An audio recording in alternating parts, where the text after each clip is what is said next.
Hi, friends. This is John. Welcome back to the Regenerative Agriculture Podcast, where we talk about all kinds of fun topics that are related to regenerative agriculture, to regenerating soil health, and regenerating public health, and regenerating the planet. But of course, we can't do any of that until we sweep our own doorstep and we begin taking care of ourselves and our families and our immediate communities. And for this episode, I am really delighted and excited to have Will Harris join me. Will and I have been trying to have this conversation for, I don't know, at least a year, maybe 18 months or more.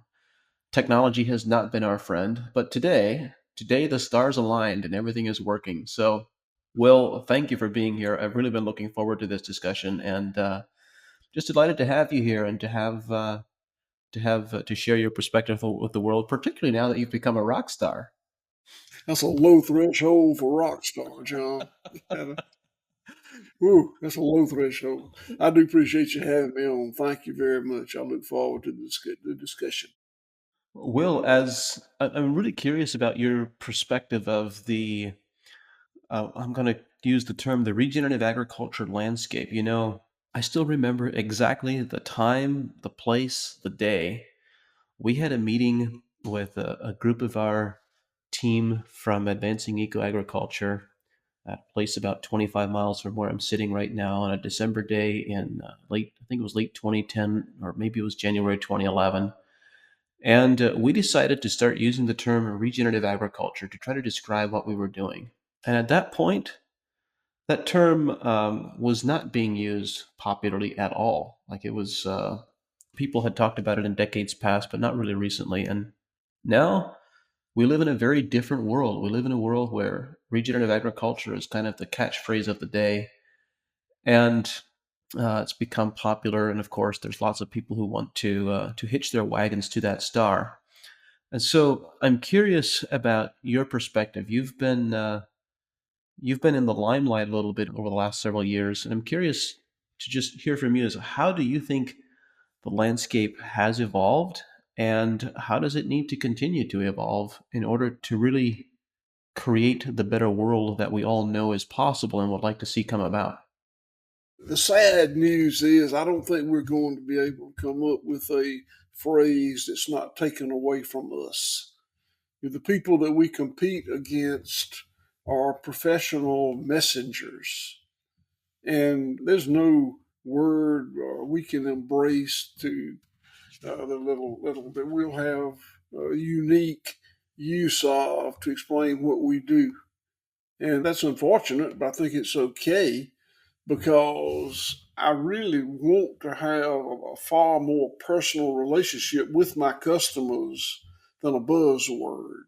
And what we hope to do is build a customer base that is more local to Bluffton, Georgia, that more people know us and we know them. And I realize that not everybody that buys my product is going to come and visit me on my farm. I wish they would.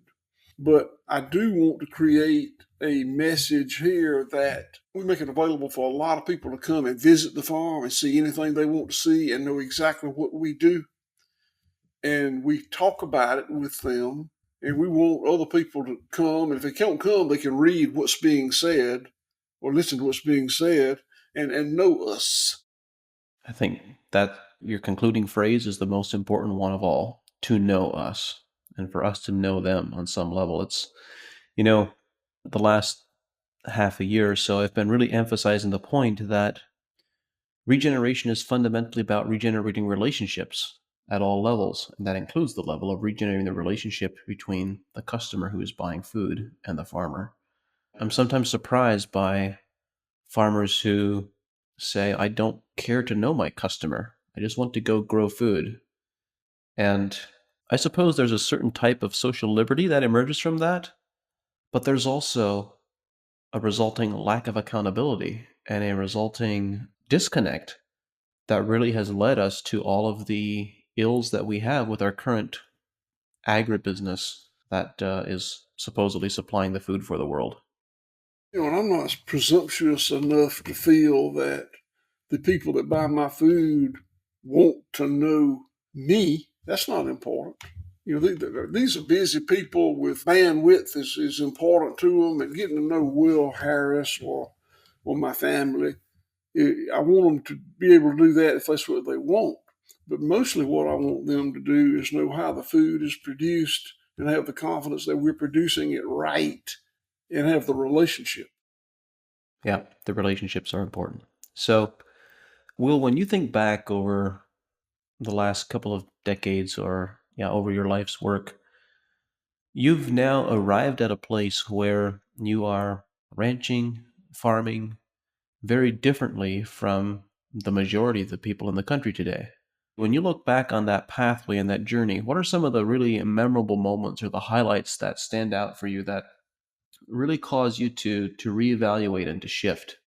It happened fairly suddenly. I don't mean one given moment, but my love for industrial beef production, I was a monocultural cattle producer up until then.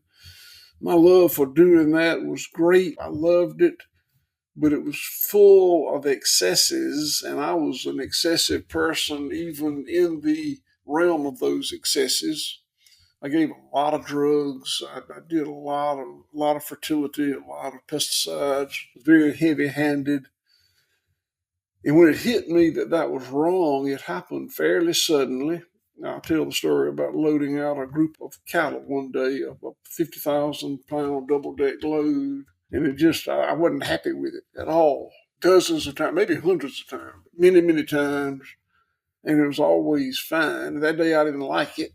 And the more I thought about it, the less I liked it.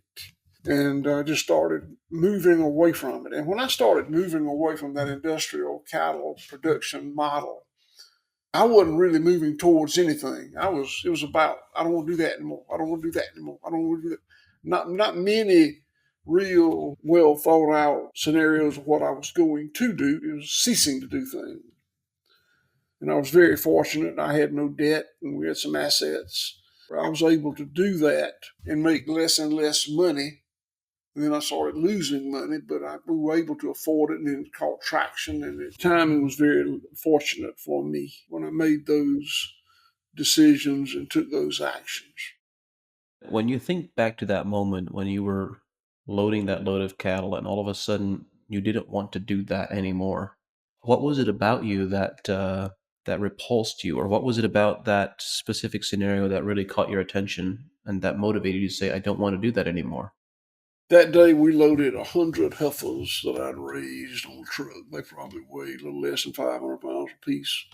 We put 100 of them on a double decker truck. The ones on the top urinating and defecating, the ones on the bottom. And they were going to, I can't remember who we sent those cattle. It might have been Kansas. They were going to be on the truck 30 hours. And it just suddenly, and I'd done it so many times, I felt fine about it. But that day, it just didn't feel right.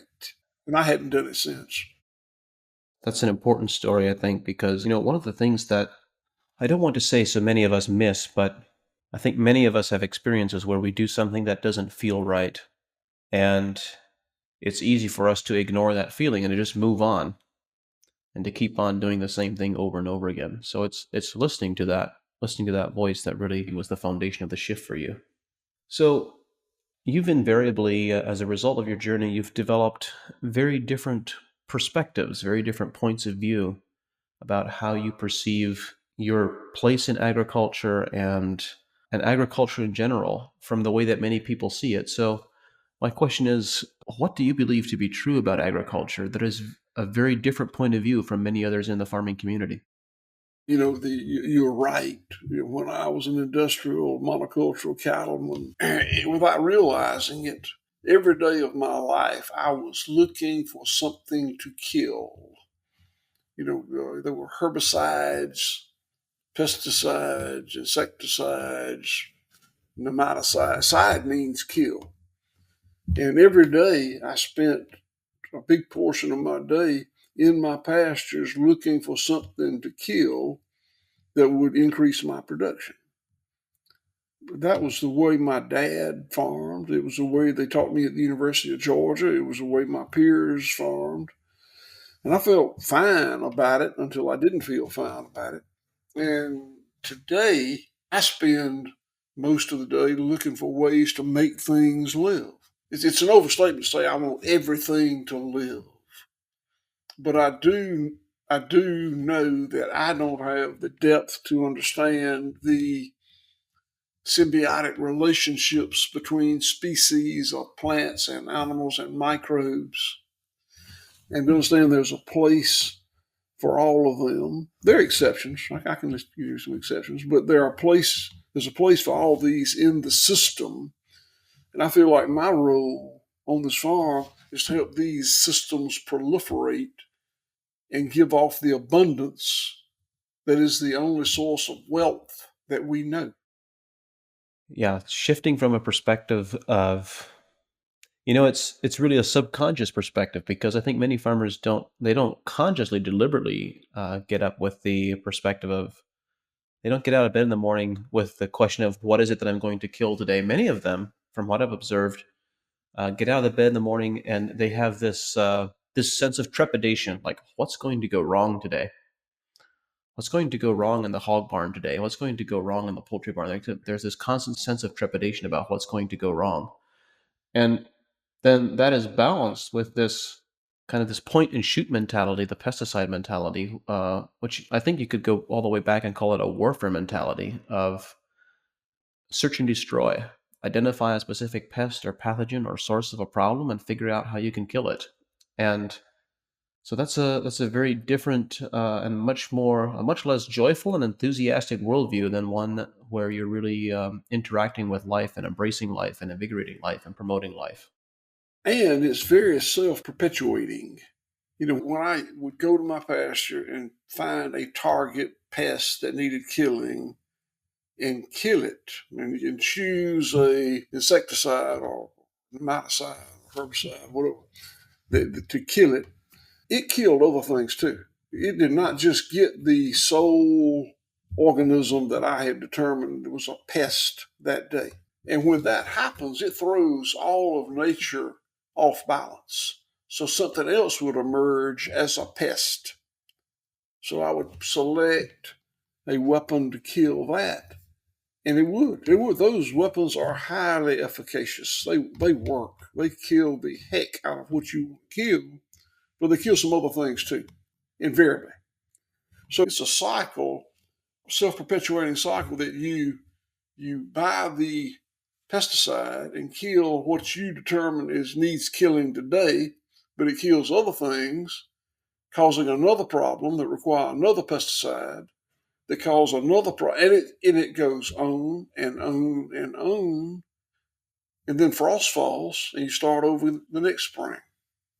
And I think that this evolved very naturally.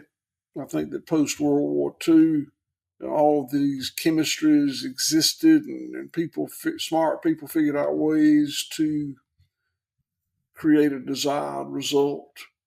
But at some point, I think we're smart enough that John, if I figured it out, I promise the PhDs understood it a long time ago. That it's a cycle that just drains cash from the rural economy.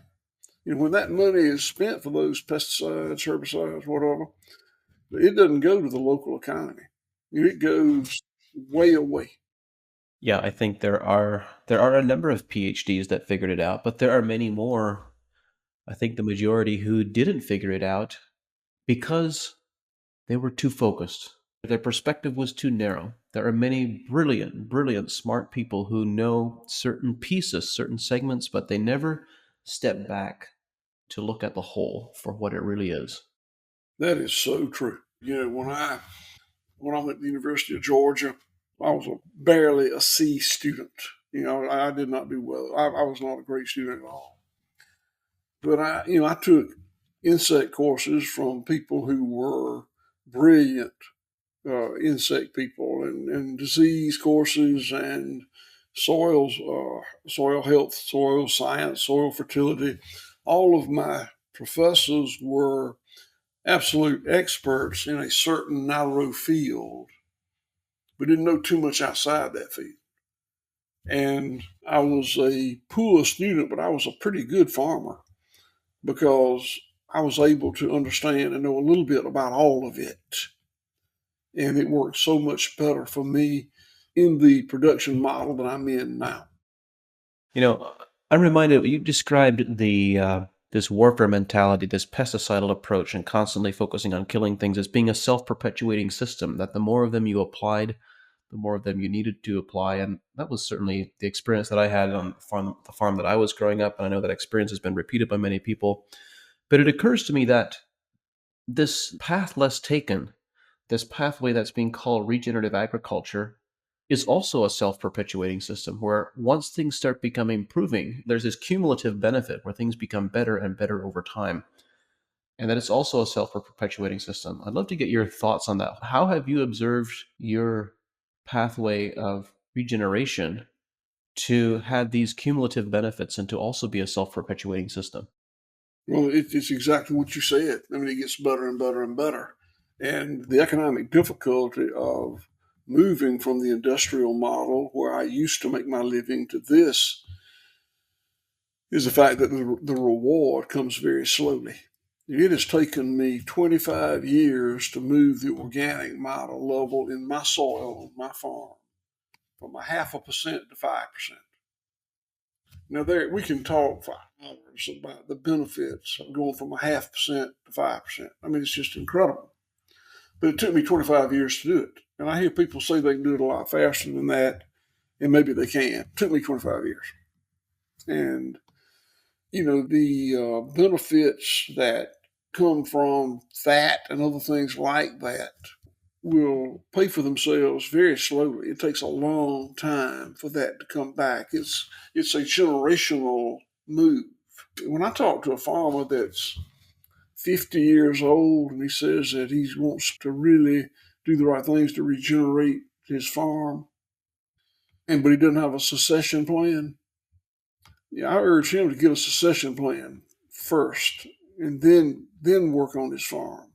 Because if he doesn't have but 10 years to work on it, I don't think he's going to make much progress, and it can go backwards very quickly. It's a very slow process, though all of us have been raised in a world that is full of monthly reports, quarterly reports, annual reports. None of that works for what I'm doing. It's a generational thing. I'm blessed to have two daughters in their 30s and their spouses back here on the farm, and they've got babies. So it makes me feel really good about the decisions I made 25 years ago. But had it happened differently and there had been no succession, it would not have been a good economic decision. Why not? Why would it not have been a good economic decision? Because I went from when I was an industrial cattleman, I made money every single year. I went back and looked. I always paid taxes. When I changed my business and ceased to use chemical fertilizers and pesticides and subtherapeutic antibiotics and trashy things I was feeding my animals, I ceased to make much money and reached a point I was losing money. Then, of course, I found it necessary to invest in slaughter capacity because I couldn't market my product in the volume I was operating. So I went from being a profitable operation to a non-profitable operation, and then in time it stabilized, and it's fine. But if I had I'll be 69 years old tomorrow. Happy birthday! Oh, well, happy birthday. But most people my age are retired by now. And if I had retired at a normal age, it would have been a huge economic mistake to start changing my farm. I should have just kept operating it as a monocultural, industrial, profitable cattle farm. Now I don't regret it, but I'm making the point that there's got to be continuity. Yeah, the point that you're making is that we need to start down this pathway from a long-term perspective and not from a short-term perspective, Correct. which I think is something that many people are coming to understand. You know, when we think about regeneration and being a self-perpetuating system and your journey, you said it took you 20 some years to get from a 0.5% to 5% organic matter. One of the pieces I've been intrigued by is in many different settings and contexts with different crops, we notice that there is kind of a slower, more gradual improvement for a period of time, and then it's like you cross a threshold, and all of a sudden, when you cross that threshold, the improvement really takes off and begins happening a lot faster. And this varies. In some crops, this happens almost right away. In other crops, it takes a long period of time. And I'm imagining there's a few places and a few operations where this hasn't happened yet. So I'm curious from your perspective, did you notice any inflection points at which all of a sudden improvements became a lot more rapid? What have you experienced from that perspective? The life cycle assessment that was performed here, there was an $80,000 life cycle assessment done here, and it didn't show that. It showed pretty gradual, consistent improvements in things, in terms of things like soil organic matter, water holding capacity, microbial activity, that sort of thing.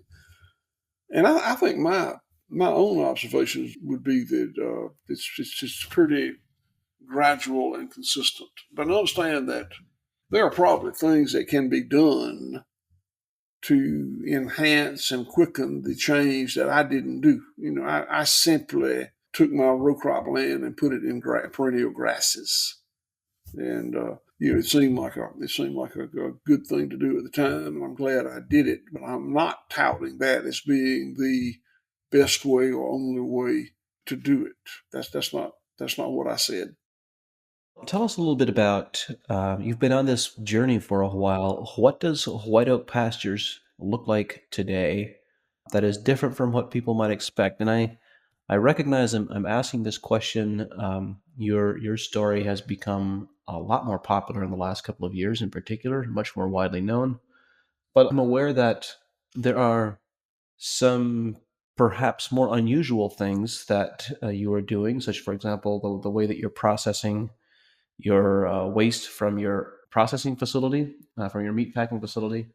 And so there's different things that I'd love to explore and get into, but I'd love to have for our audience to have a little bit of context is where is White Oak Pastures today from where you started down that pathway of being a commercial cattle farmer? What does today's operation look like? It's very, very different. I can tell you that. I was a very industrial monocultural cattleman.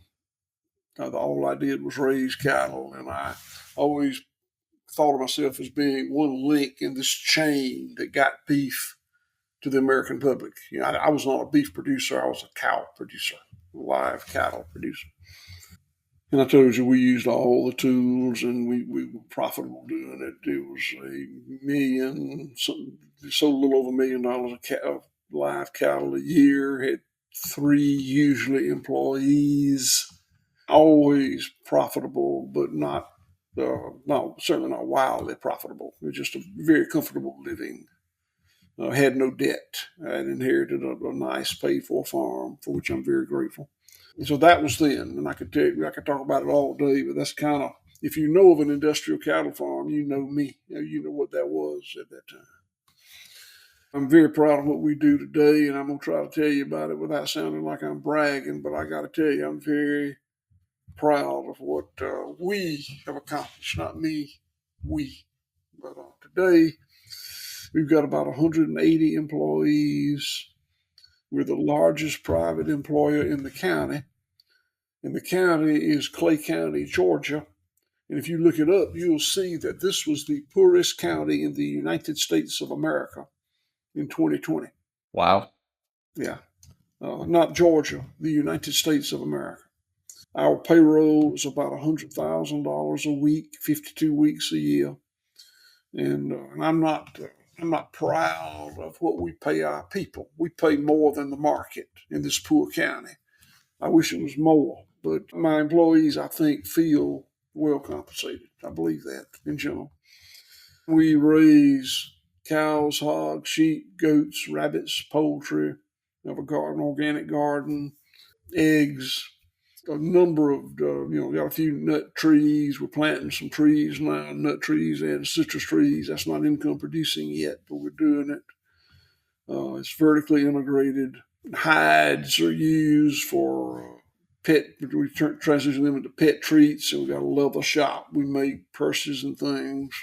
We got a store, a general store. We got a restaurant, serves 21 meals a week. We got some lodging cabins. We do some other things. We do. You mentioned the waste, the compost. You mentioned that briefly, but I'm very proud of that. We have a red meat slaughter plant and a poultry slaughter plant, both USDA inspected. They generate about 9 tons of what USDA calls packing plant waste per day, 5 days a week. And we compost that and mix that animal material, which is feathers, eviscerate, gut feel, whatever, with wood chips or peanut shells and make compost. It's not very pretty compost. I don't sell it. I use it on my farm. The home place here where I'm sitting is 3,200 acres. It's about, I own 2,000 and rent a little over 1,000, lease a little over 1,000. Then there's about 2,000 acres of solar voltaic arrays that we graze, and we're paid a landscaping fee, for keeping the vegetation management is the word, fee. There's a lot going on here. I'm very pleased. I managed the whole thing myself very autonomously for a lot of years. It reached the point that I couldn't do that anymore. There's just too many moving parts. So we put a little management structure to it. We now there's 7 of us that manage the whole operation. Everybody's got certain departments under them.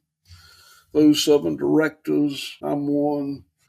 My 2 daughters, my 2 in-laws are directors, and then 2 non-family members are directors. And they supervise about 25 managers who supervise the other 150 or so people that work here. And we only have one financial statement, and sometimes it's all right, sometimes it's not too good. Our profits, our return on capital is not good. Sometimes we lose. We have years we lose a little money sometimes. And then we have years we'll make a little money sometimes. Financially, we're stable. Our bankers like us. We pay them. We have debt, but we make payments.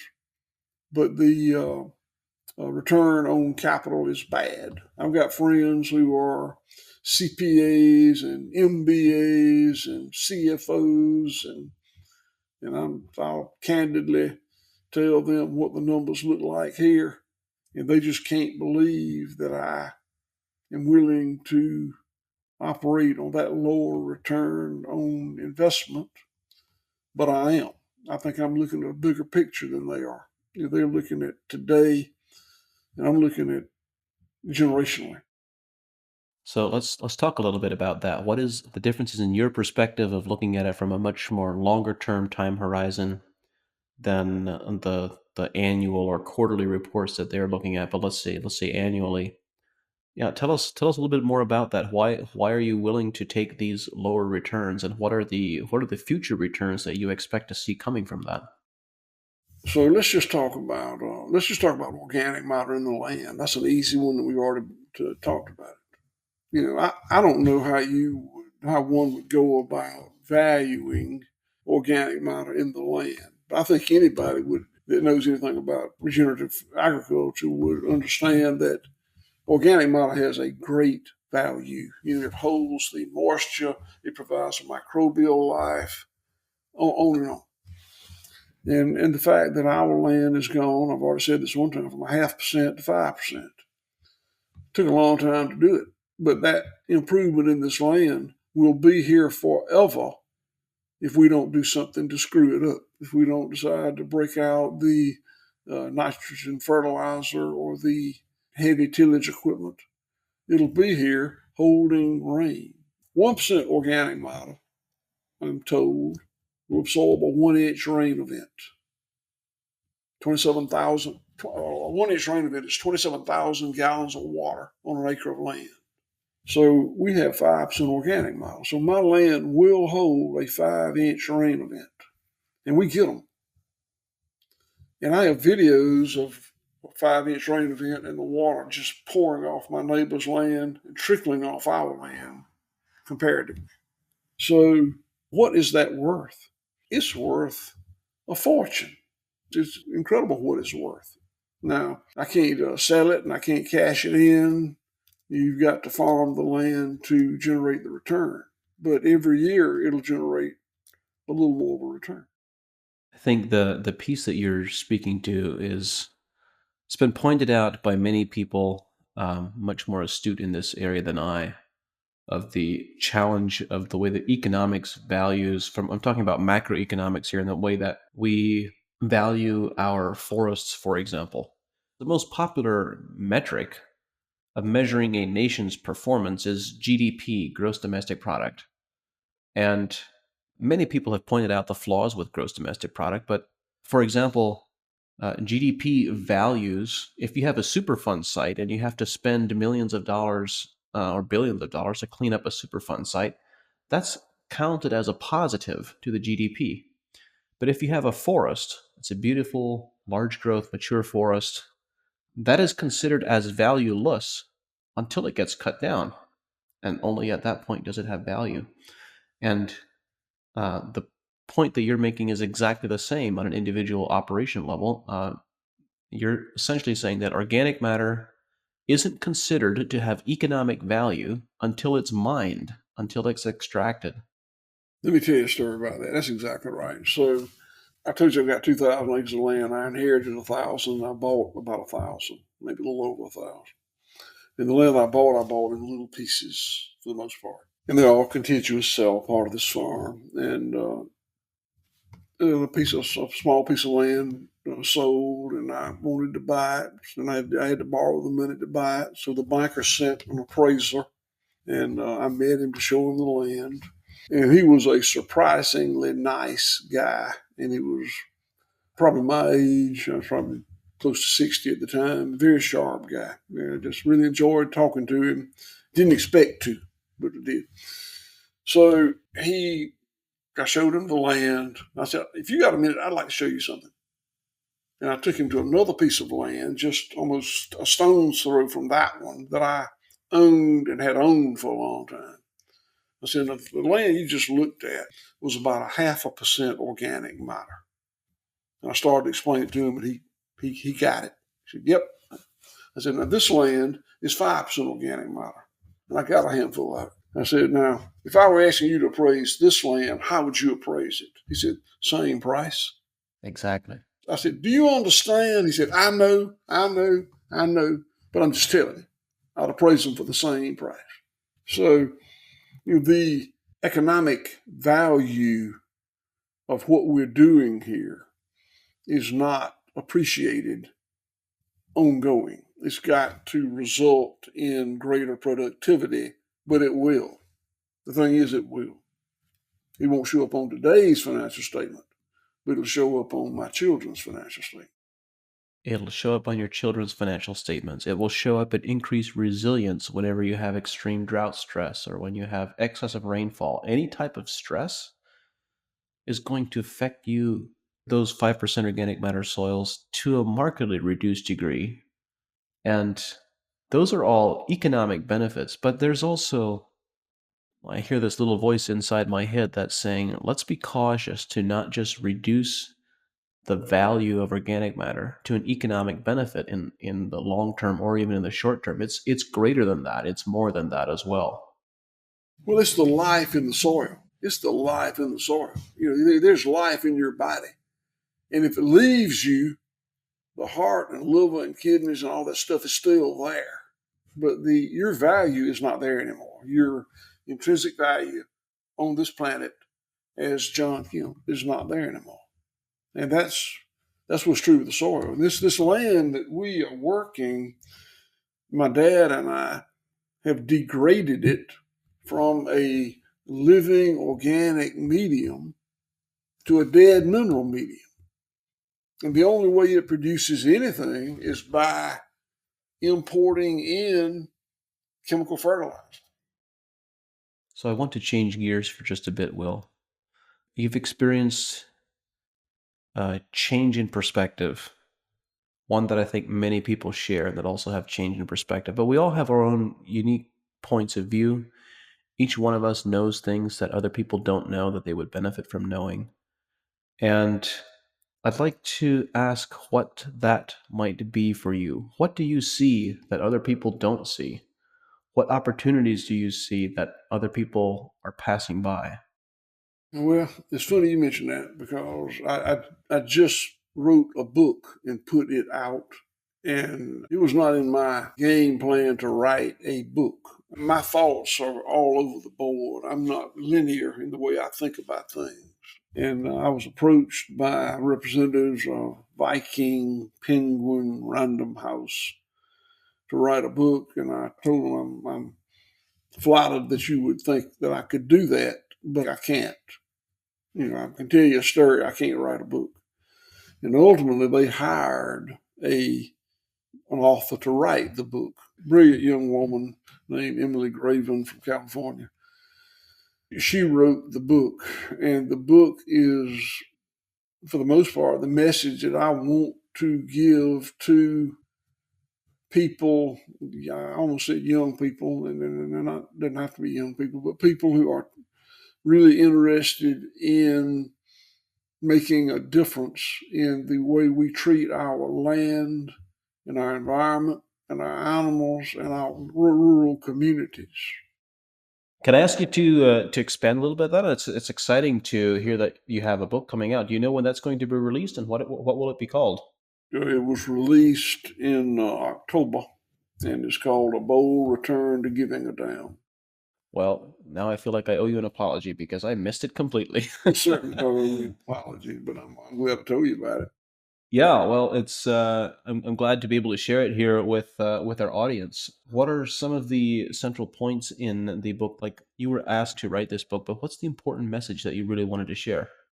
I hadn't been asked that question exactly like that, and so I'll blunder through this, but I think it's mostly about how wrong I had it.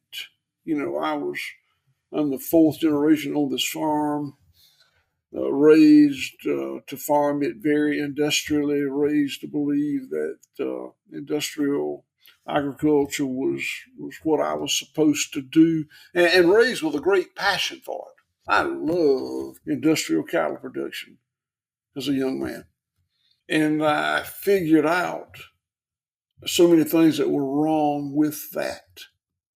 Again, in terms of to the land, the animal, the community, environment. And I just want to tell people about it. I want them to be able to sit down in a few hours and understand what it took me a lifetime to figure out. Will, this is proving to be an interesting conversation because I can think of many different places that we could take the discussion. We could talk about some of the things that are happening at White Oak Pastures, but the arc of our conversation up to this point has really been more from a vision perspective of what's the vision, what is the story of how agriculture has gone wrong, and what is the vision of the future. And so I'd like to continue in that vein for just a little bit. Is when you think about the message that you've shared, the experiences that you've had on your farm, and you think about how you would like to see that adopted in the agricultural landscape as a whole for young people, but also for the not so young people. When you think about your vision of the future and a dream of what agriculture could look like if we were all able to collaborate together effectively at growing really healthy food, what does that vision look like for you? I always kind of dread that question a little bit because I have trepidation about it. When I changed my direction, the way I was operating my farm so dramatically, I did it for very personal reasons. I didn't do it for the consumers. I did it because that's what I wanted to do. I didn't like what I was doing anymore, so I did something different. But along the way, I started feeling like I was an early innovator in changing the way we're going to produce food in this country. And I like that. It made me feel very noble. I liked the way that sounded. I was part of the early leadership in doing that, and that's what was going to happen, and it was just going to be great. And I believed it. And I overtly would try to, I mean, I wasn't out running down the road begging people, but given the opportunity, I would overtly recruit people to farm this way. And locally, I made no progress whatsoever. I'm the only one that does it here. In the bigger picture, we did have some people that did it. We got an intern program. We got some things that happened by, but generally, what happened is I ceased to do that because I saw so many people not be successful with it. It's just so hard to take a farm and transition it and remain profitable enough to make a living there. I was able to do it, but it was primarily, as we discussed earlier, a matter of timing. My timing was earlier on, and I had inherited a farm that I had equity in, so I could afford to take some losses, and I did. So the answer to the question is, I really want to see people change the way they farm.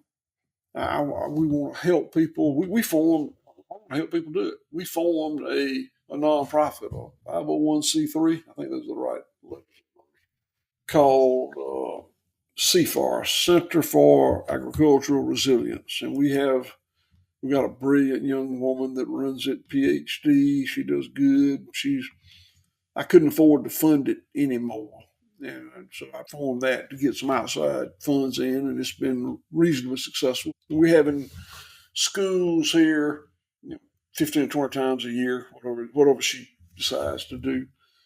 Me and my people, my employees, teach it, but we just come in. She tells us to come in from 2 to 4 and talk about sheep production. So that's what we do. But I do think that I want to help people get in this business if they want to. If I struggle to be an ambassador to talk people into it because it's so hard, and so many people have not thrived financially by making the transition. Has this changed over the years? Is it easier now? Actually, that's not the right question. The question isn't, is it easier now? But my perception is that there is a wealth of information and knowledge and a wisdom that is available now that wasn't available 20 years ago. Does it make it easier for young people to come in or for farmers to transition without having the degree of losses that you experience? Yes, there is, and you're right. That is a positive attribute. But there's also greenwashed industrial product here now that was not here 25 years ago. We could talk about that all day long, but there is that product, and it does compete with what folks like us do, us and those that we recruit, and it lowers your margins. Inarguably, it lowers your margins because you got to compete with that stuff.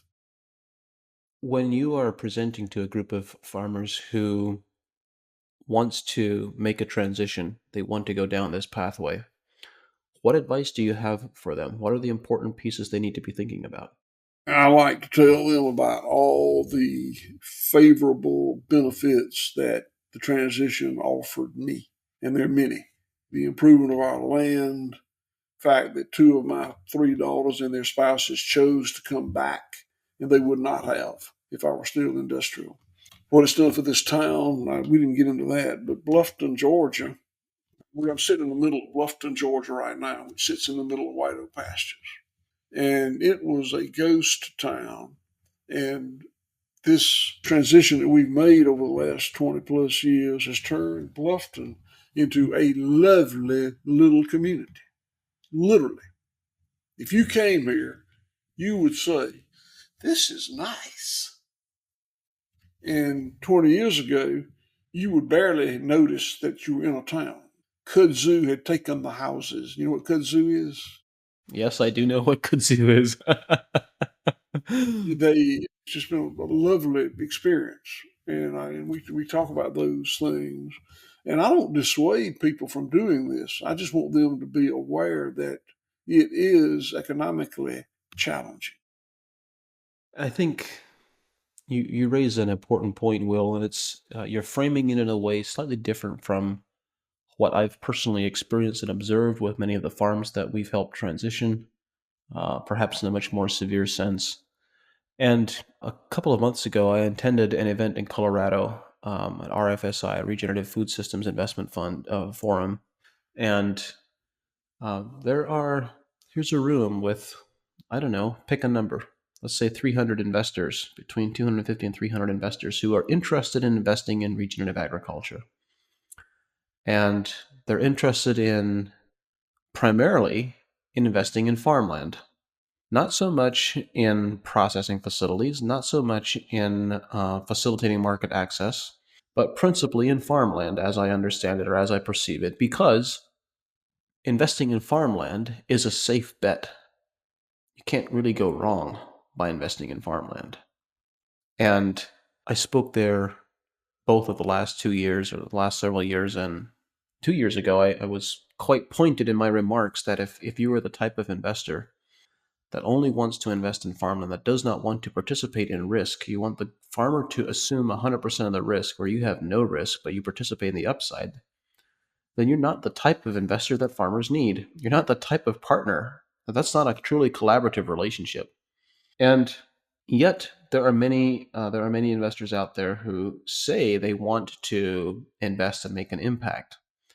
And it remains to be seen to what degree their actions will line up with their stated intent.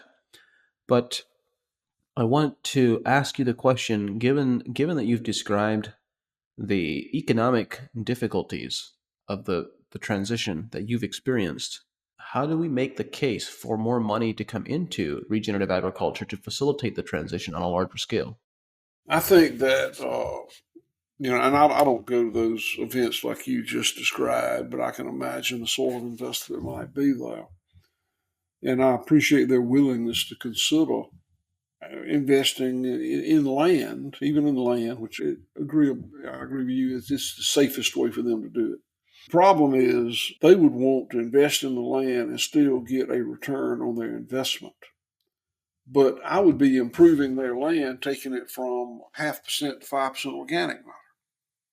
And I can't do both. I can't do both. On my land, I can feel the pain and take the loss to move it from 0.5% to 5% because I know generationally it will come back. I know it will. I can't do that on your land because it won't come back to me. I think that if a deal could be struck, and in fact, I would do this myself and urge other young people, other people, yeah, to do it. Given your upcoming birthday, Will, you could talk to almost all of us as being young. So, Correct. That's right. There aren't many of us that are nearly 70 years old that are still out here shaking bushes, but I am. I think it would be. I think that a good relationship would be for a philanthropic investor that expected to hang on to his money and seek some strengthening improvement in his financial condition. Buy the land, do the soil work, and determine what he had bought. Here, I know what it would be, and I think in a lot of the industrial farmland would be similar. But to make that determination and set some goals that in 5 years this needs to be at this level, and this level, and this level, and track it. That soil sampling is not that expensive. And if the farmer met the goals, he wouldn't have to pay any rent. He just get the use of the land, and the landowner would get the improvement in the land. And I think that that's a win-win scenario. And at some point, if the farmer was unable to generate improvement in the land, then he's got to start paying for it. The landowner will find somebody else to put on it. That is a beautiful system. Now, the hard part is quantifying exactly what that improvement is and what it's worth. But there can be an agreement to that. yeah, I think it's those types of innovative approaches, and that's just one example. I'm sure there's other frameworks that could be developed as well, where investment funding can come in alongside farmers to really to support them, where it can truly be a win-win for everyone. Will, I think you described how you've at one point on your journey you attempted to recruit people to this pathway of farming, and you no longer do that. And I've observed that, some of us are more outspoken than others, or let our opinions be heard a bit more freely than others. But even for those of us who are very direct and candid and outspoken, I've observed that many people often have topics or ideas that they don't readily speak about because they sense that people may not be ready to hear it. And so I would like to invite you. We have an audience here on the podcast who are inspired by really innovative or challenging ideas and perspectives. And so I'd like to ask you the question: what is a topic that you would like to speak more often about or think needs to be brought up, but you frequently don't because you don't think people are there yet? I have that answer for you, but let me just say that when I told you that I'm less vocal about recruiting people to this style of farming, I told you that, but I don't want to overstate it. We still have an intern program. We take 6 or 7 interns per quarter, 4 times a year. We get 30, 25 or 30 applications. We only can take 6, 7, but we're still in there, and we still fund the 501c3 that I mentioned.